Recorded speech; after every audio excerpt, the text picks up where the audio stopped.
अच्छा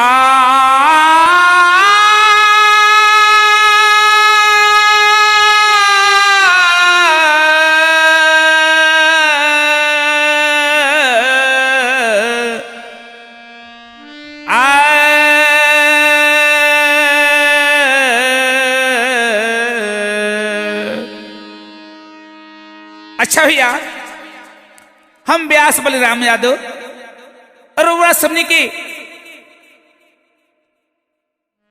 एगो समाज के देखते हुए एगो बात सुनाओ जाता नहीं। देखी व्यास ओकरे के कहल जाला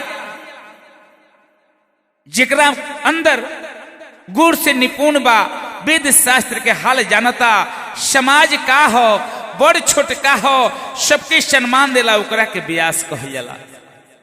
आजकल कुछ भाई लोग बात जब सुनतनी तो हमरा निक नहीं खेल लागत। ध्यान दिसबे, हमने ये गाना बजाना जकरा में साचो जकरा अंदर गुण बा कोई के हिनाई ना करेला, कोनो जात पात के बात ना करे, ओकरा खातिर सब कोई आपन जात हो, ओकरा खातिर सब बेटी बहिन आपन बेटी बहिन है। काहे कि सब कोई के दरवाजा पर हमने जाई लीजा, सब कोई के यह भाषा सुनाई लीजा। लेकिन आजकल कुछ कलाकार लोग सुनता नहीं, चाहे खेसारी जी हो की, चाहे पवन सिंह हो की ना जी, चाहे टुनटुन यादव हो की, जाति पाति वाला वैसा भेद सुनता नहीं हो कि हम अहिरान हई। कोई कहता कि हम बबुआन हई। अरे भाई मैं बबुआन और अहिरान कहला का दरकार बा?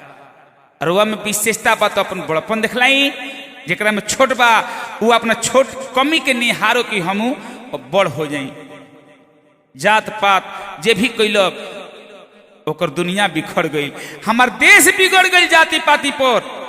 एगो गाना बा कि जाति पाति पौआ पार्टी के कारण, कि जाति पाति पौआ पार्टी के कारण भारत के बुरा हाल हो गई।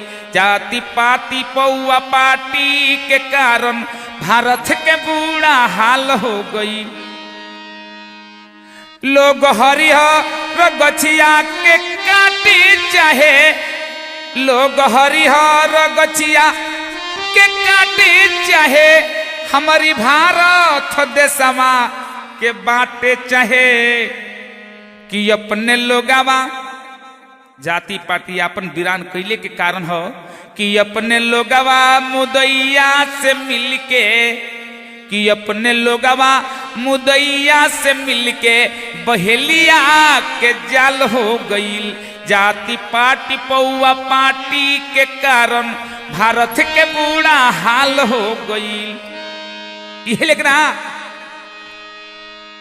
सिर्फ कुर्सी के बावे लड़ाई हा, जे कुर्सी खातिर खाली लड़ाई करत होके कि हमरा कुर्सी मिल जाई तो हम कुर्सी पर बैठती, देश खातिर ना लड़त होके वो देश के का रक्षा कर सकता।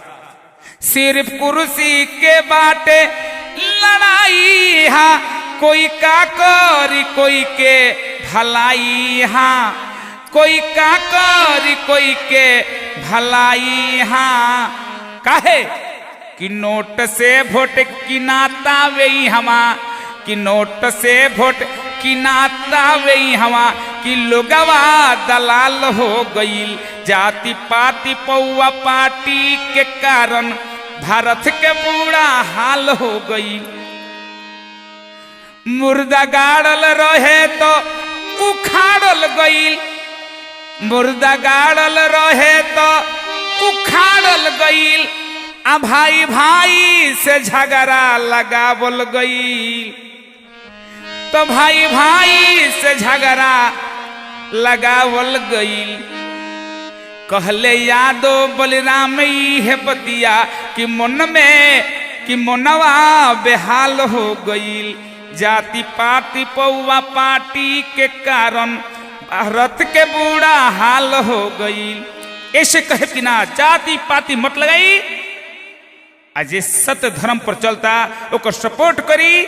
सभे भाई सब कोई के भाई बुझी, सब कोई के यापन बुझी, तबे रुआ के कोई यापन बुझी।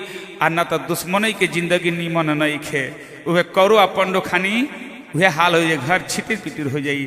तमाम जनता जनार्दन से हाथ जोड़ के बलिराम यादव प्रार्थना करतनी कि रुआ सबनी संजीत मोधोसी ऑफिशियल जी के चैनल के लाइक सब्सक्राइब करी, बेल बटन दबाई काजी। हमने के एक एक बाणी रुआ सबने के देश के बारे में सुनाई जा।